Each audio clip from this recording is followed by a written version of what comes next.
still remember the previous meta, right? It really boils down to like we've seen these matchups time and time again. Where that's why these utility tank junglers were so effective, because it's just how do you punish them? You have all this damage, you make a mechanical mistake, and I can just eat the damage, make a mechanical mistake, and still kill you. Which makes this a scary thought. It's like the metas of 2023 and 2021 are clashing in one matchup here in Game 2. Falcons AP BREN versus Cloud9. Here we go. MobaZen secures both his buffs so far, while Kyle TZ is still trying to get his. I mean, he is power farming, right? He is quickly trying to be as efficient as possible, leaving the very small camps to pick up later on, because he knows that Falcons AP BREN, they want to get aggressive here, right? And MobaZen wants to be ahead of the curve, which he is right now. Currently about 200 gold ahead of Kyle TZ, who is taking his sweet time. Both junglers now working on small camps, but mind you, Kyle TZ is still behind, folks, despite... basic.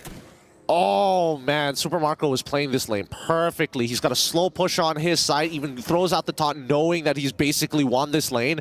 Like, basic, he's got to land a really good Synchro Fissure. Yep. And we'll check in on mid now. There you go. There's the Mount Shocker. Able to check in on everyone, Flap TZ. Putting down the damage on to Mielo, the GOAT. And finally, they're at level parity, but still XP lead on MobaZen. Yep, he's been able to clear out pretty much all of his camps in, honestly, quick fashion, and even picking up on the gold crab, well, technically river crab, on towards the gold lane instead of passing it over to basic. They've made sure that MobaZen is going to be scaling really, really quick, and I think that's a good idea, but that's on the assumption that their laners are going to be all right, and considering basic's current standings against Super Marco, it's not looking good. Check this out. Falcons AP BREN everywhere right now. All 4 members here. Oh, there's the Earthshatter onward. Oh, he flickers away. Penalty zone's on top of it, but that just means that he's going to get just run down by Flap TZ. Even the Feathered Airstrike kind of in a weird position. They needed to make a call there, because for sure, you could see that MobaZen didn't really want to be part of that fight anyways, so they should have just backed up. Maybe slow it down, I guess, but when you're at 50% HP, it's too dangerous. The question is, where does that leave Mielo? Was he necessarily supposed to stand around there? Did he want to put up vision? Did MobaZen need it? I suppose he didn't need it at all, to be fair, right? He just needs to make sure that they can slow down Kyle and make sure that MOBA has tempo, which I think he has right now, but at what cost, right? Yeah, there's a stolen small camp away from Kyle TZ.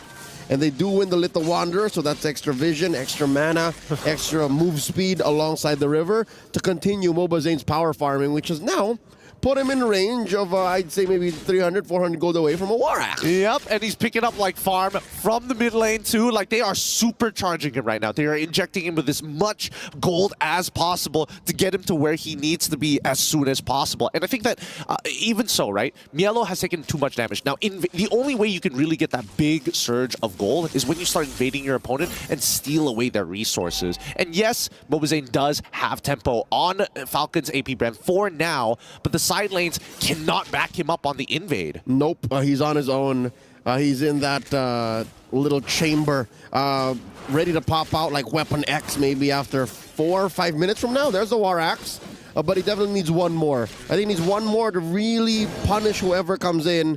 And there's the Mount Shocker checking in. How's everybody? Where y'all at? Okay, I can take this purple and then maybe contest, but knowing what Cloud9 is going through right now, what they have on the board, I don't think they'll even fight for the second turtle. Yeah. I like the way that Falcons AP BREN are dealing with Mountain Shocker, right? Because, oh, wait, hold on. Simon Force has already been popped. It's 2v1 up on that top side of basic. He's trying to get on out of there, but he's getting a little low. Open, again, plays it really well, but here comes the cavalry here as Mark QT is able to find the trade back. Super Marco, honestly, kind of beating out his friend just to get a free kill. Yeah. Still, I think that's a win for Falcons AP BREN. Oh, no, Super Marco! Taken down, and down bottom, the trade. Yep, and we're seeing trades all across the board here. I was about to say, hold your breath, because MobaZen and the rest of the gang are coming up to that top side, but they will get that tier 1, and in the meantime, Kyle gonna quickly run up and hopefully save this tower. Nope. Unless Kyle TZ coming through, looking for the charge. Uh-oh. There's the stun. Fuse in trouble. All right, gets away from the Appraiser's Wrath at the very least. MobaZen still alive. Mountain Chakra to reconfirm positions. And he cannot let go of the left stick. MobaZen now in some trouble as, oh, like it pounces well. Super Marco finds it. Great microwing from Falcons AP BREN. Whole world maybe 2 or 3 seconds away from a response. He does not have the wild charge, so not much he could have done to charge, so not much he could have done to save his jungler. Now it's Kyle DZ's turn to dig into Mobazane's farm, as there's a turtle spawning in about a minute. This puts Falcons AP BREN up by about 1,000 gold. That's what happens when you shut down Mobazane's power farming. The fact that he hasn't been on the map for like 20-30 seconds means that the lead for Falcons AP BREN will slowly balloon up, close the gap, even push him further. I mean, let's think of it this way, right? It's like music. He's 2 steps ahead, but now FCAP, wait, hold on. Full world, no, still gets it. I mean, Mobazane is still making sure that he is still on top of that retry. He is a full level ahead, and make sure he says, hey, get out of my jungle, this is my property. But as I was saying, it's all about that tempo, right? C9, we're 2 steps ahead, and then with that 1 kill on Mobazane, they fall back 1. Here's another Mountain Shocker, checking in on positioning. Wall charge! It hits on towards Ogwen's side. Earthshatter doesn't connect as well as Basic leaps past him, but away from the Xamarin Force. The key doesn't slow Ogwen down. They do lose that tier 1 regardless, but even so, at the very least, they don't give another kill over. All right, FCAP on the defense up top. Oh, so Marco, interesting, turned into the Lycan. Didn't think he wanted to pounce there, but I also think that Super Marco wasn't expecting that many people to show up. All right, for the first time in this 6.5-minute game, looks like Cloud9 are looking to ready themselves up for a turtle fight. Unless they want to pick off first in mid. Ogwen walks into a bush. Yeah, Kohler's got to get out of there. FlapTZ has been having the time of his life with Niello, really abusing him there. Oh man, he's getting, as soon as that heat gauge is maxed out, he is getting chunked out. But the real question is who is going to get this turtle. Mobazane doesn't have to contest for this, but then again, there's nothing in his jungle to farm. He could try, but he's walking away, wants to be able to create some distance here as Falcons now going to put their attention towards the top side of the map. Oh no, Mielo's in trouble. Earthshatter. Yep, and even the Praise's Wrath coming out. Penalty zone as well. I would say that recalling at this point of time is worse than dying. You just lose so much more, right? Last Insanity gonna come out from FlapTZ. He's totally fine. They're fine. Forcing out a DPZ from Mielo. At least he didn't have to use his flicker. So a defensive rotation from Cloud9 right now. Cold World gets Gogwin. Oh, okay. I mean, I wasn't expecting that to happen. Cold World committing a lot of his spells onto the Edith, who hasn't gotten out, and better yet, very good from Ogwen's side.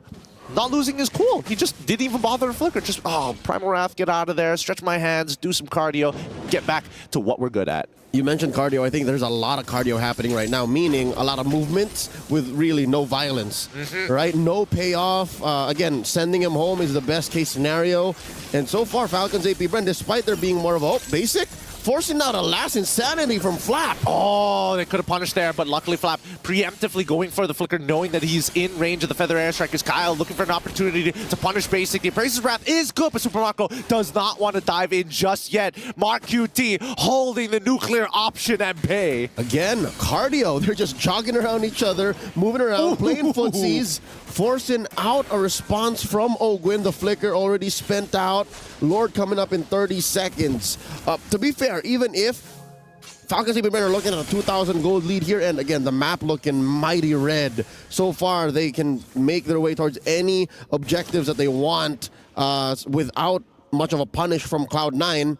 I think this Lord is contestable. It's definitely contestable, right? Let's just compare the stats ups right now. 2 towers to 2 towers, 3 turtles to 0, and I think that's the only real difference that these two teams have in terms of economy. It's just 3 turtles. The farm is on the right places for Falcons AP BREN. Marco had a basic, few ahead of Marcuity, and that's all you need really, because Kyle's playing a very different game now than he was in game 1. Yeah, and I think the next problem is about to occur. Like, FlapTZ is going to be an issue here, and they're going to have to like trade a resource, and I'm thinking that maybe it's going to be that Feather Airstrike, but they need that Feather Airstrike for later down the line when they have to deal with that Netherrealm, right? So this is a 2-layered problem, as now we get into the fight. Ogwen, you forced to use the Primal Wrath very early. Xamarin Force coming out basically a little early here, but Kyle, great game sense, locks him down, forces the Purify, instantly takes him out with the Primal Wrath. Nicely done as they get on out of there. Sorry, the Appraiser's Wrath. As we see FlapTZ try to get on out of there. Nah, Few, as much as he wants to save his boy, the Netherrealm only has so much HP, but they do push C9 away from the Lord. There's that signature clean Filipino play style. We get a trade, we get the Lord, we walk out, we don't force anything else. Falcons AP BREN pushing the envelope, even taking a mid lane tier 1. Now again, a check-in on the farm here. Now even Flap is way ahead of Mielo. So again, can confirm the goal is where it needs to be. Yeah, kind of interesting build coming in from Mark QT. Opts to go for the Genius Wand, right? Genius Wand on top of Sork Shoes, and then goes for the Bloodwings. We haven't seen Genius Wand in a while. Is it necessary in this case? I feel like maybe in the earlier stages of the game, he is 1-0-1. I don't blame him, but I do think that maybe even a Lightning Truncheon might have done him a little justice, but now this is what we were expecting to see. Falcons AP BREN now becoming the hydraulic press, slowly putting the pressure on C9. Yep, the vice grip on these resources that's going to close the gap between Mobazane and Kyle TZ. And now, checking in. All right, I think Mobazane found out what he already knew anyways. Like, he just saw the rotation from Falcons AP BREN, so I think there's a part of him that's using that to clear the waves. So is this Feathered Airstrike. Yep, I mean, it's a good way to do it, right? Keep as many of your structures alive as possible. Do not give Falcons AP BREN more control over this map, as the tier 2s are going to get knocked. And I mean, as long as they have a couple still standing, as long as they have their inhibitors, it's not the worst thing in the world, right? It's only 11 minutes into the game. It's not over just yet. With 4K ahead, especially with Cloud9 having a core in the jungle, a true core, who hasn't really died as much. Again, one death on Mobazane isn't the end of the world, but now the concealed play from Ogwin. Could this be a potential flicker here? The Earth Shatter's already out, but they want to zone them away. Mountain Shocker revealing all their positions, but they're going to use the Feather Airstrike off of cooldown to clear the wave once more. It's the same combo again, the Feathered Shocker between Mark Cutie and Mobazane to clear the waves. And look at this! Cold World from the back! Oh, penalty zone as well onto Ogwin's side, but here comes Kyle, as well as Flap TZ to zone away the back line to isolate their targets, as Basic left all by himself, forced to dash back out of the situation. That was a genius move, well orchestrated by the roamer of Cloud9. But again, it just led to, Super Marco coming for the chase! He finds one here. And a fun fact while we're at it, that Yishin Shin was last picked by Sans during MSC 2022 when he was still playing as a jungler. See, it's been that long. It's been that long. MSC 2022 held in Kuala Lumpur, Malaysia, in the Maya Tech Studios. That was a long time ago. Very long time ago. Actually, the debut, Naisu's very first international, in a matter of fact. Kind of funny if you think about it, right? 8 more seconds. Reminisce on that, Joseph. Mr. Rezebek, the building. Now, 3 more seconds until the Lord actually spawns here. And once it's up, I think that C9 really have to make some decisions, because unfortunately, this is going to be empowered, and it's going to have that ramming capability, which is great for taking down inhibitors. If they don't contest this, if Falcons AP BREN walk away with this, best believe mid lane tier 2's gone, maybe even an inhibitor. Cold World looking for an angle. Few Ogwin and Flap coming in, the secure by Kyle TZ, forcing Basic to drop the Z-Force. Yep, and Mielo has to use the penalty zone defensively here as the Mountain Shocker finally comes out. All of this because they saw Mark QT show up on the top side of the map, and Falcons AP BREN just blitz the Lord. And here we go, the aforementioned push on that tier 2 in mid. Lord spawning in about 10 seconds from now. I think Falcons AP BREN can use this while to take some time. Whoa! The Zaman Force backwards, but now the Feather Airstrike looks good. Netherrealm comes out to save the members of Falcons AP BREN. Whoa! The emergency eject button as no. Marco! How? Why? And he TP's on him right in front of his doorstep. Just for style. He just pulled the rug, the home rug underneath Basic. To be fair, a sudden team fight like that does not happen without a backup plan from Falcons AP BREN. Cloud9, I'm sure, if they saw that the Zaman Force could have been sat on for maybe 2 more seconds, maybe they would have had that kind of response. But for Falcons AP BREN, they saw Basic was standing around. I mean, I think Basic was confident he could win that 1v1. He wasn't expecting Super. Have a Purify. He does have a Purify, but in the 1v1 against Super Marco, like, Super Marco isn't going in for no reason. But now, speaking of which, the Lord already cracking down on that Crystal. Mid inhibitor still alive, and Falcons AP BREN just going to have to back away. Looking for an opportunity to crack another inhibitor would be nice, but looks like C9 is on top of it. Great high ground defense from Cloud9. Pushing out Falcons AP BREN from their base. Mobazane spots looking for it. Pops a Netherrealm.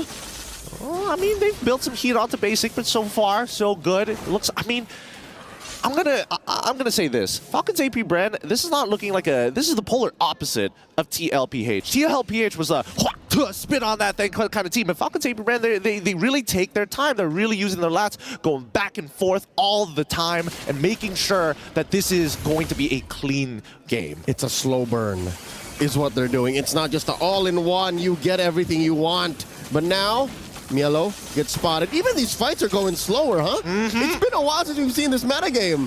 Moonton has really done well to change the way we play MOBB. I suppose. I mean, this is very, honestly, the way Falcons AP BREN is very reminiscent of what the previous patch used to be. But at this point of time, I have to give it a C9, though. The fact that they're holding out in this manner, there is an opportunity to really turn things around. And we're getting to the final builds. Look at this. Few Idol Nama kids are picking up the lantern. Again, that's going to hurt against Mielo, going to hurt against Cold World. Even Base is going to think twice about it. He's going to get some tick damage. I suppose. I think that C9 are also... Wait, hold on. Basic, now maybe in some trouble. Has to use Force. Last Insanity does come out, but Basic ooh, hold on. Now with the Feather into the Mountain Shocker. Netherrealm does come down. Immortality. Whoa, Mielo. Whoa! Oh my God! Super Marco flickers forward. He wants another one. Give it to him. Holy cow! As he fights two in the middle of all 5 members of C9. Make it a triple, and now they're cracking down on the Crystal. If they keep up the heat, they might be able to make a Maniac just in time here, and that's what Super Marco wants. He goes in, finds another one. Maniac! Give him the Savage underneath it! Come on! Dive him! They're gonna try.